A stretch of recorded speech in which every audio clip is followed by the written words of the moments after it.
All right, so what you just witnessed is me doing a couple specific things with my client. The first thing is I showed her how to use her mind and body in a different way. Okay?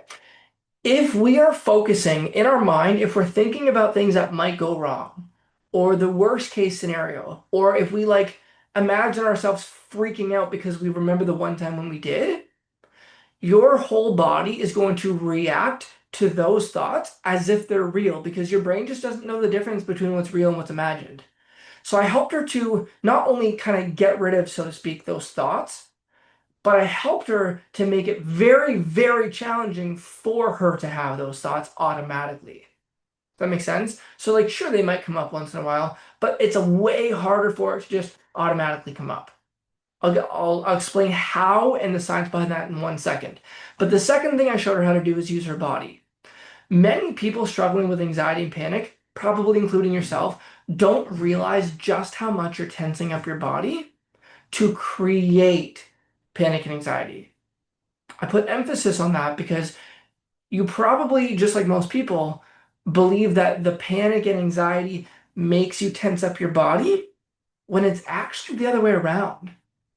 The way we tense up our body creates panic and anxiety and creates the symptoms as a result of tensing up our body. So I brought her through two things, a process with the mind and a process with the body, very simply as our first call. Now, I won't lie, the filming of this is a little bit after the filming of those. That was about a month or two ago, so I don't really remember, and I wasn't going to watch the whole video to remember, but I know what I do with my clients, so I will tell you. And if you hear extras right here, then awesome. Doing the best that I can, but I do know what I bring my clients through, so I'll get the essence of it. There's two things that I did with her mind, and then there's a couple things I did with her body, and you just witnessed it. So the first thing is, what we want to do is take her bad memory of having been through that first panic attack at the red light, her experience of that that's now made her terrified to go out and drive again. We want to take her memory of that and make it so that anytime she thinks back to that, she doesn't really feel bothered by it. What that's going to do is take away that like that automatic charge when she thinks about driving. Okay? So now she thinks about driving and she's like, I don't feel very panicky about it. That's the first goal. That is my first outcome, is to take the automatic charge out of her nervous system.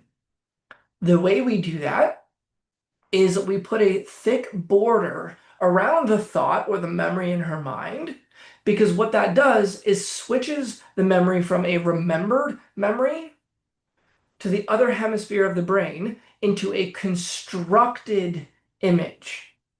Just to be very clear, what that means is it goes from the brain believing that this is something real and it happened, blah, blah, blah, to the other hemisphere of a created memory or a constructed image, which is I'm making shit up. Now, that doesn't mean that it wasn't real, but we need to change how your nervous system processes the memory. That way the charge is gone. Does that make sense? So I had her just put a thick border around it in her mind, switches it from remembered to constructed, which basically tells your nervous system, yo, you're safe now. Calm down. I'm making this up. We want it to feel that way. I'm making this up. Once it's constructed, what do we do?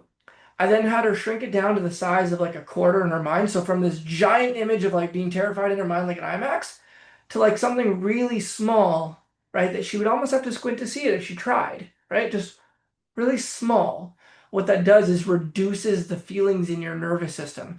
Like, imagine if you went to an IMAX and it was like this, all the sound and the boom, boom, boom, and like you're like, oh my God, you're feeling all the emotions. But if we took that big movie screen and we made it like a 16th or an eighth of the size of your iPhone that you're watching this on, probably, right? You watch a tiny little thing, you don't feel a lot because like it's hard to see. It's hard to like feel everything going on. That's the point. So we make it constructed, then we shrink it down so it's tiny, it reduces all the feelings. And then the last thing we do is just blink it black and white. Blink it black and white, and it just completely wipes away the emotions. Those three steps neutralize the feeling in your nervous system to the idea of driving with a red light, turning the corner, going down the hill.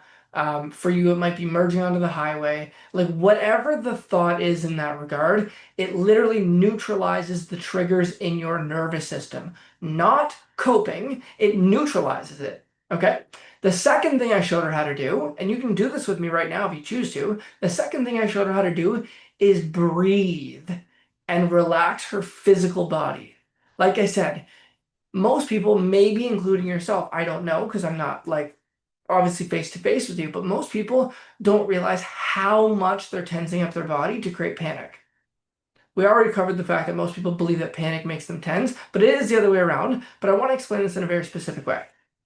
So you do realize that your body's tense and all that, but you don't realize how much you're tensing it up and how much of a difference it actually makes when you change it by 2 millimeters. So she goes from like doing this at the wheel, as you're going to see in the next video, by the way, goes from tensing up at the wheel for a moment. And then if you literally just unclench your shoulders, your arms, your belly very specifically. So from here, shoulders, arms, let go of your belly. And then you do one specific way of breathing. Do it with me. Breathe in through your mouth for about 4 seconds. Hold. And slowly out your nose.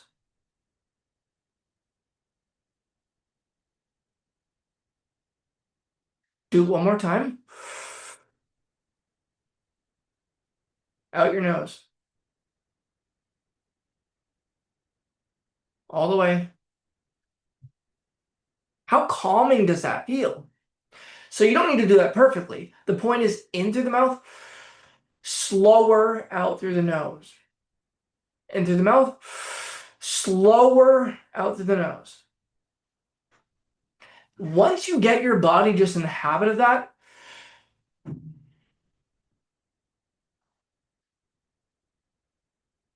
right? You don't need to be crazy about it. You can be making a sandwich, you can be doing whatever you're doing, but you kind of have yourself in the habit of breathing in through the mouth and slower out through the nose. So it's like, say, 3 seconds, 8 seconds, 3 seconds, 6 seconds. The point is, in through the mouth slower than you do, or sorry, in through the mouth a little bit faster than you do out through the nose.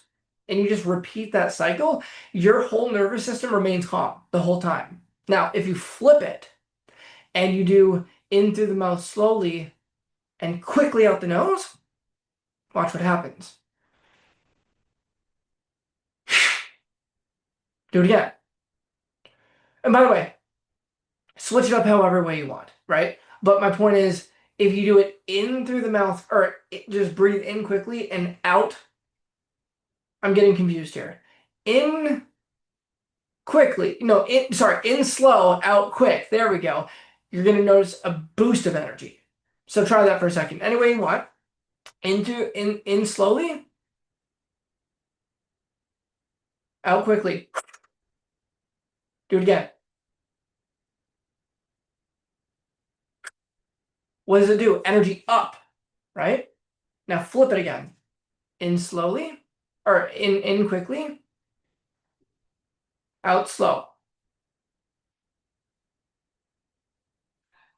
Pumps the brakes, right? So what I was having her do is calm her nervous system as the third part, as she imagined driving and feeling comfortable. So what is this doing altogether? One, we took the charge, the automatic charge, right? Step one, we broke the pattern. We took the automatic charge out of the idea of driving in these areas. Step two, we created a new emotional association, which is we wanted her to feel calm through the breathing while she imagined herself driving and feeling calm. So it created a new association. Calm, thinking about enjoying driving. Calm, thinking about enjoying driving. Calm, thinking about enjoying driving. It literally creates a new mind and body connection where now the trigger is think about driving, feel calm automatically. That is the pattern that we're beginning to create in her nervous system. The final thing is, what we're gonna do over the next couple of over the next couple of videos. So go ahead and watch them, and I'll show you how we did it next.